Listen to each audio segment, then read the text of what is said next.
This tutorial will demonstrate how to give student feedback on their digital assignments with a focus on writing.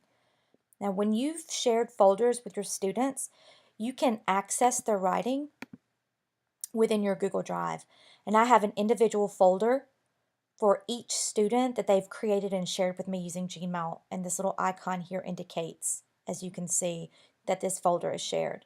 I will now show you how I locate an assignment and annotate on a Google Doc. But first I want to show you a couple of ways that I've added a grading rubric or a checklist to a document to provide a score when completed. Here I have an assignment. It's a travel journal applying prepositional phrases in various ways. I've created a table and it has lesson criteria within each cell.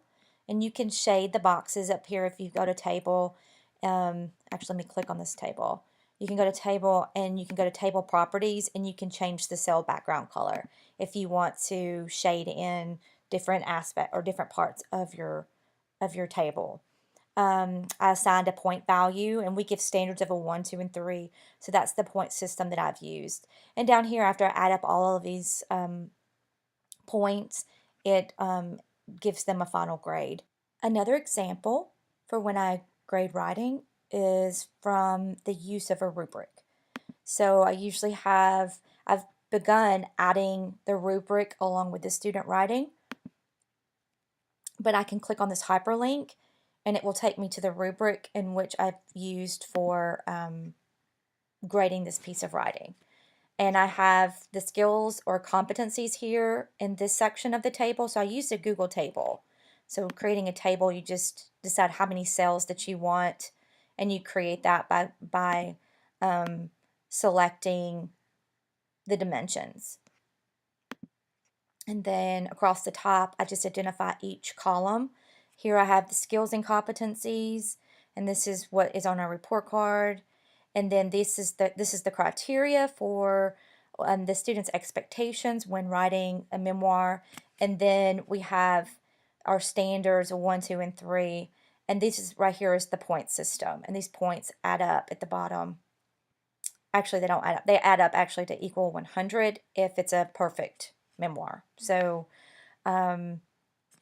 you can use these tables to create your digital rubrics, and you can type in the cells over here, and you can share it with the student so they can have access in their Google Drive within their whatever folder it is that this belongs within. They can keep it there and organized and have easy access to it. So over time, when they finish this writing assignment, then I will add a hyperlink over their name, which will give me immediate access to whatever writing assignment that I want to grade. And I like this because it can be used in a parent conference or during conferring with the students. And I'm going to scroll down. I've chosen, and here you see this little flag here. It just means that I have another account, and to demonstrate how when you are collaborating, each person who is collaborating with you on the document is assigned a different color flag, and when you hover over it, it shows that person's name. So it's a great tool to have when you're collaborating with someone on the same assignment. Now I have a sample paper here. I will first begin with the comment box that you see on the right-hand column. Now, if you hover in the gray area, you will see a document icon in which you can click and comment. It's right here. Actually, hold on. There it is right there. And you can add a comment. Now, if it's some specific text that you want to give feedback on, you can highlight by clicking and dragging the cursor over the text that you want to comment on. So if I wanted to comment on this, I can click and drag and then click on this box, and I can type in my message to the student. Now, before that document icon was even visible, I think it was a recent feature that was added, I would use the keyboard shortcut, which is holding down the Option and Command keys on the left side of a Mac, the space bar on a Mac, and then I would click M, the M key, and then it would have a comment box to pop up. Another way to annotate is by clicking on the pencil icon in the upper right-hand corner, and it gives you option to edit, suggest, or view, and right now I have it in editing mode, but if I want to put it in the suggesting, this will allow me to offer suggestions to the document, and it'll show up in a different color. Notice how it's showing up in pink. if I wanted to add something. So if I wanted to add a word or even a sentence, or even give just a comment that's not something that's being directly added to the writing, but if I wanted to give a comment that I want them to work on sentence structure, then I could do that and it would be green. And when they click on it, the comment box will pop up.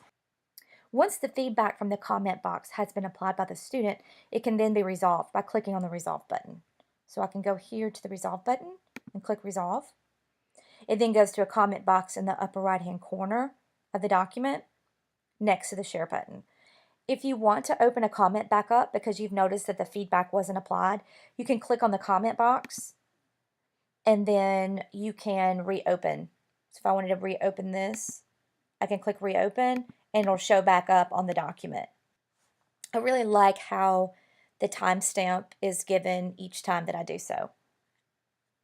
Another great feature that's used is the history. The wording at the top, all changes saved in the drive, allows you to click on it and it will show you each time that the document was revised. So I've used this when I assign revisions or edits for homework to see a timestamp.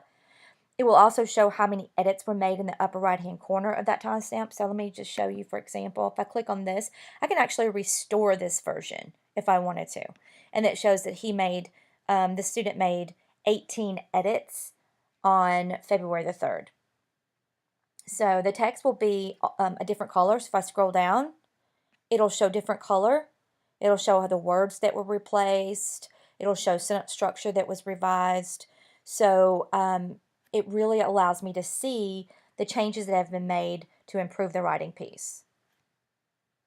Now, when you have the student to peer edit or revise, they can use the comment boxes to give feedback. You can also have them to switch computers, or what I have them to do is share the document with a classmate by selecting the share option at the top, and they type in their classmate's email address, and they can share the document and offer feedback through the comment boxes.